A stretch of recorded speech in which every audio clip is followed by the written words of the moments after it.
Hello, my name is Fiona Imbali from ACT, and today I am here at the Elementaita Country Lodge together with Peter Odhengo from the Ministry of Finance as a climate financing expert for the government. The Africa Sustainability Hub, in collaboration with the University of Sussex, has organized a 2-week workshop with policymakers and researchers from Ethiopia, Tanzania, Uganda, and Kenya to formulate a mechanism of engaging the Green Climate Fund mechanisms, which is known as Climate Relevant Innovation System Builders. And today we are here to talk more about the GCF processes with Peter Odhengo, a climate finance policy advisor at the National Treasury in Kenya and the director for Greening Kenya initiative. Good evening, Peter. Good evening. Thank you very much for coming today. Peter, you have been advising the government of Kenya on climate-related policies for over 10 years. What are some of the successful policies that the government has implemented in relation to climate financing? Thank you very much, Fiona. As you rightly put it, over the last 10 years, the government of Kenya has developed several policy and strategies that are addressing the issues related to climate change, impact adaptation and mitigation. As far as 2009, the government we started working on the National Climate Change Response Strategy, which highlighted key sectoral areas which are highly affected by the climate change. And as you are aware that the Kenyan economy is much more of a natural resource-based economy than manufacturing, and as such the government saw it wise to undertake an assessment to see how this critical pillar of the economy is being affected by the climate change. And as such, as early as 1997, the government commissioned the Stockholm Environment Institute to understand that, to ascertain the impact of climate change on the economy. And it is as a result of that study that in 2009 there was this National Climate Change Response Strategy, which was upscaled to develop the National Climate Change Action Plan, which was approved by the Cabinet in 2013, and it has been the guiding principles that has been guiding the climate change arena in the county. And as a result of that, it was also found necessary that the government cannot work with the strategies alone. There is need for effective policies and legislative framework to anchor this intervention in short and long term.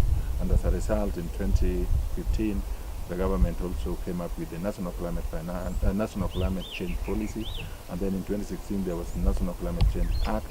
And then in 2017, the National Treasury, where I work, we had a seasonal paper number 3 of 2017, which was on national climate finance policy, which was approved by Parliament this year on 23rd of February.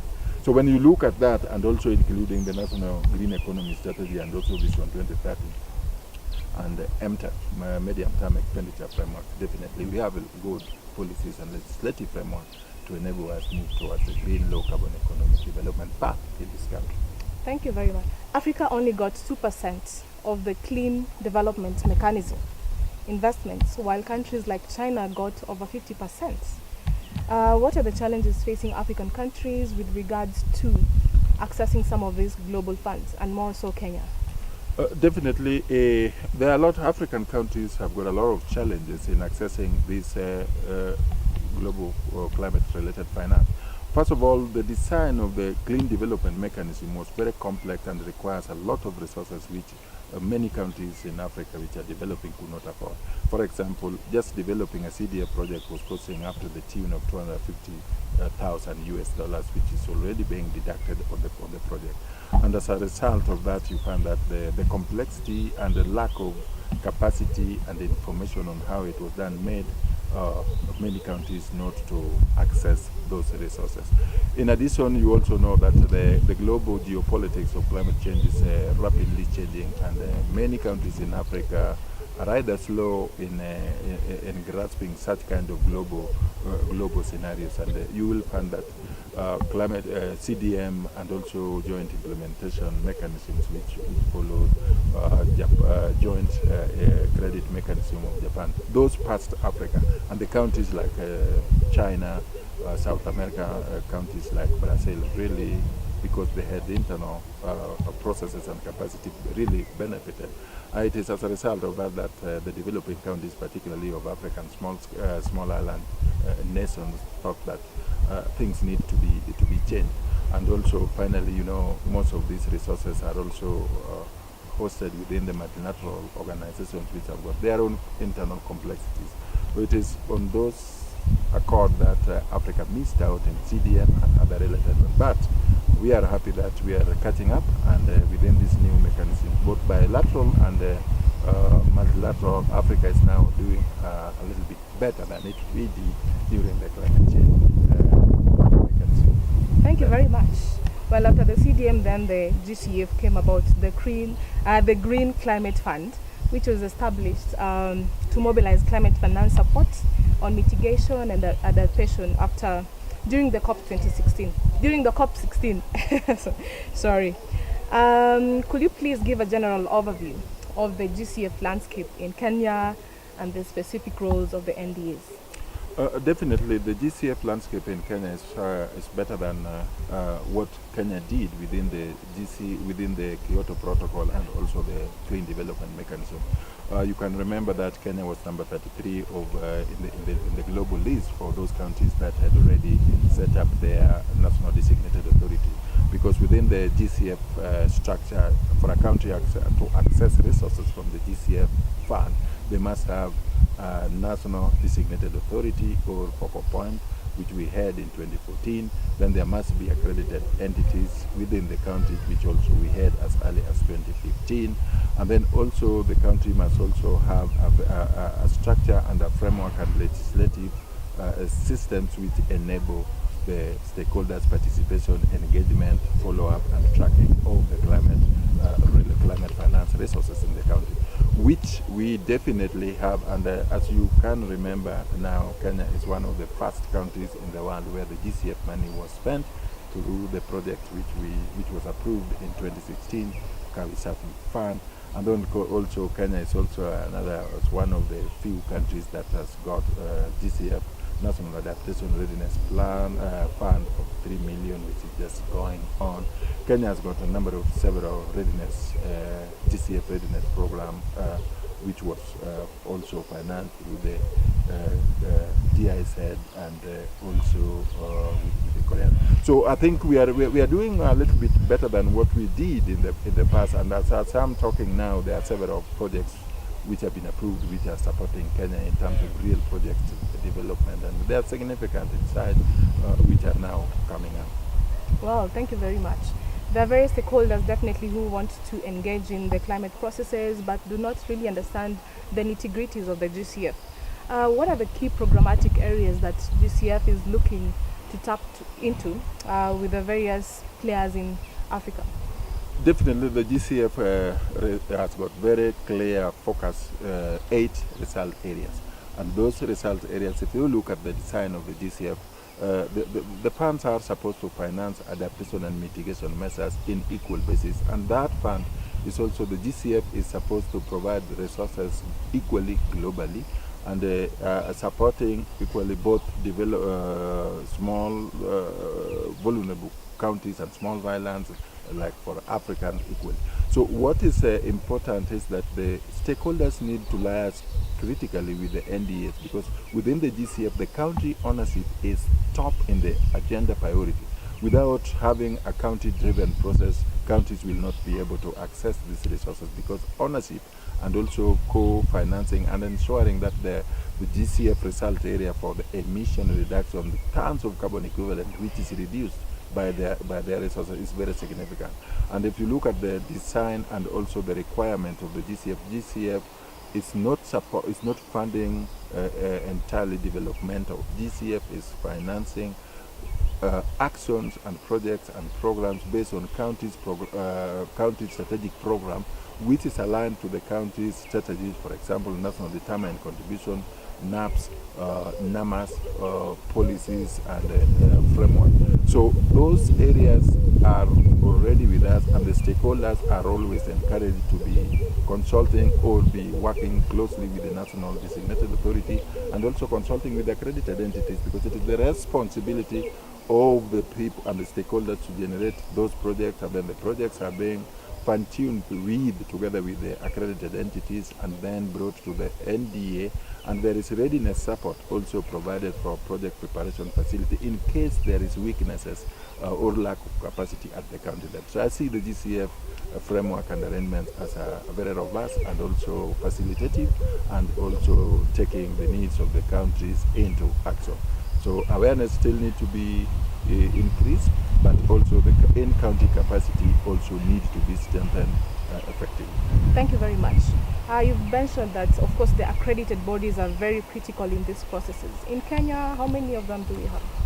Well, as you are aware, there are two types of accredited entities: direct access and indirect access. Direct access are those organizations within the counties that access the GCF directly to the county, while indirect, these are multinational or international organizations with their headquarters somewhere else, but they have their operation in the county. In Kenya, currently we have one direct access, that is the National Environment Management Authority. Other direct access are still being processed for accreditation, like Kenya Commercial Bank, GDC, Geothermal Development Company. Africa Center for Technology Study, where you come from, is one of the institutions that have been put forward for accreditation to support the county in terms of access and technology transfer. And we are still looking for you to be accredited, but we have a plethora of indirect accredited entities: UNDP, UNEP, GISL, IUCN. There are so many. So we do not lack accredited entities to access these resources. So people cannot, the various stakeholders cannot argue that the fewer NDAs could be a challenge in accessing some of these funds? And the good thing with the GCF, that over and above the funds, whatever, the accredited entities are being paid their management fee over and above the amount of the project proposal. So there is no really conflict of interest in this case of area, because the GCF processes requires in-house capacity, and also, of course, the accredited entities are also required to put in their own resources to co-finance some of these activities. So the stakeholders and the county institutions need also to know that if they are enabling the environment, the action is happening at the local level, and definitely, for example, in Kenya, they are linked up to the county level, and there is no cause of alarm, or there is no shortage of accredited entities with us. Well, looks like Kenya is doing pretty well on some of these processes, but still, despite doing very well, there are I would argue, because some stakeholders say there is still a lot of work that needs to be done. What are the key challenges that the Kenyan stakeholders are facing in terms of accessing the GCF fund? The key stakeholders, well, always there are several barriers which are still up. The stakeholders themselves have to strengthen their internal capacity, the skills required, because the paradigm shift, the innovations that is required, the level of standards that need to be put, the accountability, tracking and reporting mechanism, the need of co-financing. These things, those requirements are more or less still new for most of these institutions, because if you look at the years through which the projects are being developed here, for example, the small-scale women group, there is a total different paradigm shift in this one, and they are still not in tandem and grasping with the type of the innovation paradigm shift, the business as unusual that is required for this. But nevertheless, we are moving on there, and I know a number of Kenyan consultants and also key partners which are supporting a number of counties in this region. For us, in the NDA, we have been working very closely supporting Botswana. They visited us here. We will go there, and I think although we are doing good, but we still have gaps to improve and also do better than what we are doing now. Thank you, that is quite insightful. Finally, there is up to $1 million USD grant for the readiness of these processes. What are the Kenyan prospects in this regard?